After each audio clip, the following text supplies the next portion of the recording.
අද වීඩියෝ එකෙන් කතා කරන්නේ Airtel Zoom පැකේජය ගැන. මේ පැකේජය ඇක්ටිවේට් කරගන්නේ කොහොමද? මේ පැකේජය අනිකුත් විස්තර මොනවද කියන කාරණය මේ වීඩියෝ අපි කතා කරමු. ඉතින් තාමත් වීඩියෝ එකට අලුත් කෙනෙක් නම් වීඩියෝ එක ලයික් කරන්න. තාම subscribe කරලා නැත්නම් subscribe කරලා එකතු වෙන්න. එහෙනම් අපි යමු වීඩියෝ එකට.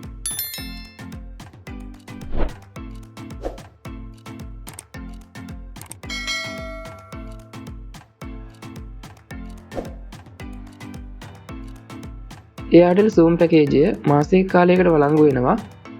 මේකෙන් ඔයාලට GB 30ක anytime data මෙන්න මේ app සඳහා ලබා දෙනවා. මේ පැකේජයේ මිල වෙන්නේ රුපියල් 215යි. දැන් අපි බලමු කොහොමද මේ පැකේජය ඇක්ටිවේට් කරගන්න කියලා.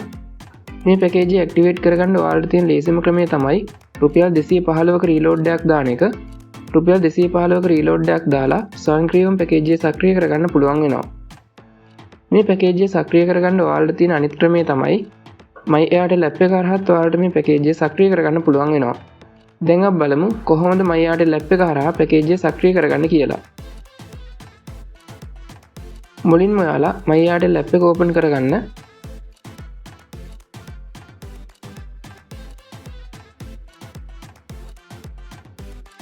ඇප් එක ඕපන් කරගත්තයින් පස්සේ මුලින් මෙන්න මේ වගේ තැනකට මෙතනදී ඔයාලට පල්ලෙහින් බලා ගන්න පුළුවන් වෙනවා පැක්ස් කියලා තියෙනවා. අන්න ඒක උඩ ක්ලික් කරන්න. ඊට පස්සේ මෙන්න මේ වගේ තැනකට එනවා. මෙතනදී ඔයාලා පල්ලෙහාටම ගියහම බලා ගන්න පුළුවන් වෙනවා අපි කතා කර පැකේජය තියෙනවා. අන්න ඒක උඩ ක්ලික් කරන්න. ඊට පස්සේ මෙන්න මේ වගේ එකක් එනවා. මෙතනදී ඔයාලට පැකේජයේ විස්තර උඩින් බලා ගන්න පුළුවන් වෙනවා. පල්ලෙහා තියෙන රතු පාට ඇක්ටිවේට් කියන බටන් එකට ක්ලික් කරලා ඔයාලට පැකේජය සක්‍රිය කරගන්න පුළුවන් වෙනවා.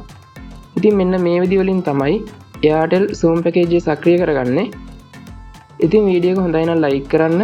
මේ ගැන නොදන්න Airtel SIM එකක් පාවිච්චි කරන වගේ යාළුවෙක් ඉන්නවා නම් යාළුවට දැනගෙන ෂෙයා කරන්න. තාම ඔබ subscribe කරලා නැත්නම් subscribe කරලා එකතු වෙන්න. ඔයාලා හැමෝටම සුබ දවසක්.